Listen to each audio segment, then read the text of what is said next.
Hi, everybody. This is Mrs. Carlette coming to you with chapter or Route 15, Back to Sleep. Speaking of home, the next time Scoob opens his eyes, he seems to be back there. When he arrived, he's not sure. Can't say he remembers the return journey, but there are all his most familiar things. Impeccably neat entryway, empty peach bowl on the table. Dad.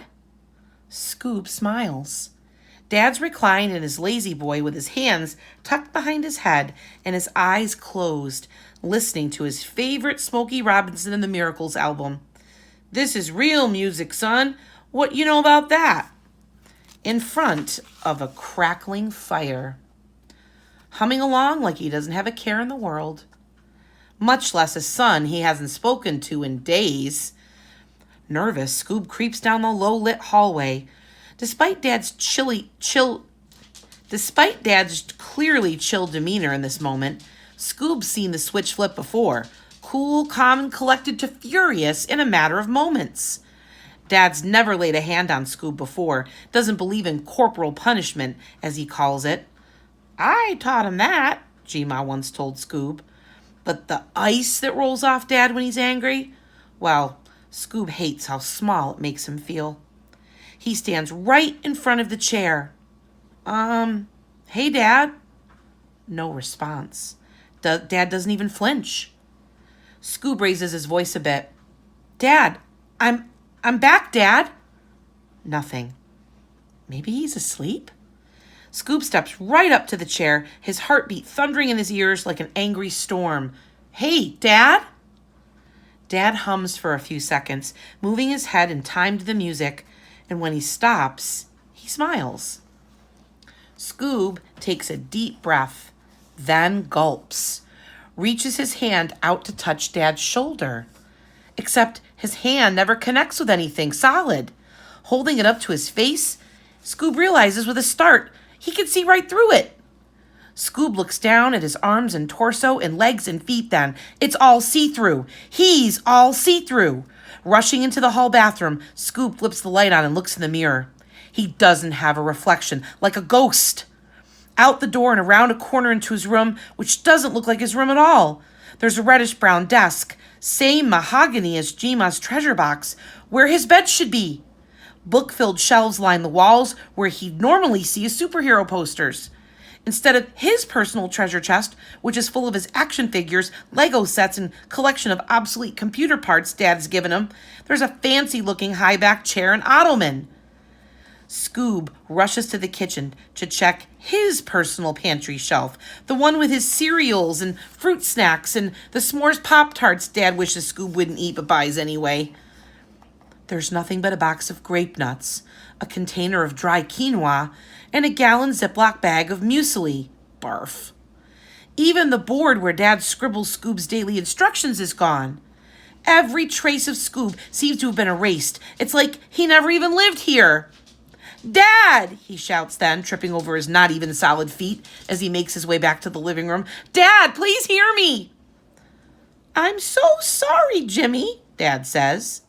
His body isn't moving, but his mouth is. Though it's not his voice, it's G-Ma's.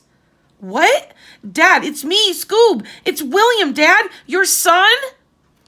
"I did the wrong thing, but I'm gonna make it up to you, Jimmy," Dad says again in G-Ma's voice, turning to look at Scoob this time. Well, through him, apparently. Scoob stumbles back. Dad's eyes are pure white, no irises or pupils or anything. "We're already past where you and I got before, William and me," Dad continues. "You would just love William to pieces, Jimmy. He's the best grandson there is. Reminds me of the best parts of you." Dad rises from the chair with a pillow in his hand and walks towards Scoob. Dad, what are you doing?" Scoob stumbles backward and falls as Dad advances on him, pillow held at the edges with both hands. He leans over and lowers it toward his son's face. Scoob squeezes his eyes shut. I hope you'll forgive me one day, Jimmy," Dad is saying. "I'll never forgive myself, but I hope you'll forgive me. I'm going to make it this time, and I'll do what we planned, and then you'll forgive me. Dad! The sound is muffled. Scoob can't breathe. He twists and kicks and flails, and when he finally manages to inhale, his eyelids snap open, and there are tears running down into his ears. He bolts upright, desperately thirsty and wanting to go to Dad, but smacks his head on the low ceiling of his bunk. Ow! He shouts. Jimmy? Comes Jima's voice from the other end of the RV. Jimmy, are you all right? Jimmy? The sound trails off, and soon Scoob is hearing her soft snores again. He breathes in deep and tries to get his heart to slow down. Holds his hands up to his face, and he can tell they're solid now, even though it's dark. He's got to pull it together. It was just a dream, Scoob. You're fine. Wait, it's dark. Scoob flips to his belly to look out of his small window. Again, a bajillion and one stars. It was just creeping into dusk when he fell asleep, which means, what time is it? He moves to climb down and check, but something crunches beneath him. One of Jima's road maps. It all comes tumbling back into his head then. Contraband and Jima acting weird and piles of money behind the TV. Jima's missing phone. Scoob swallows hard. He really wishes he had some water and blinks back a wave of, well, he's not sure what exactly. A few things hit him at once.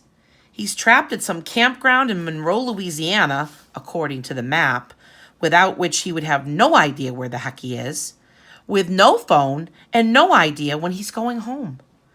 And he really, really misses Dad, like more than he's ever missed anybody, especially after that horrible dream. Though what he can do about it, Scoob doesn't have a clue. He sighs and lies back down, imagines the tire swing behind Jima's old house and playing with Shanice on it. Then he drifts back to sleep.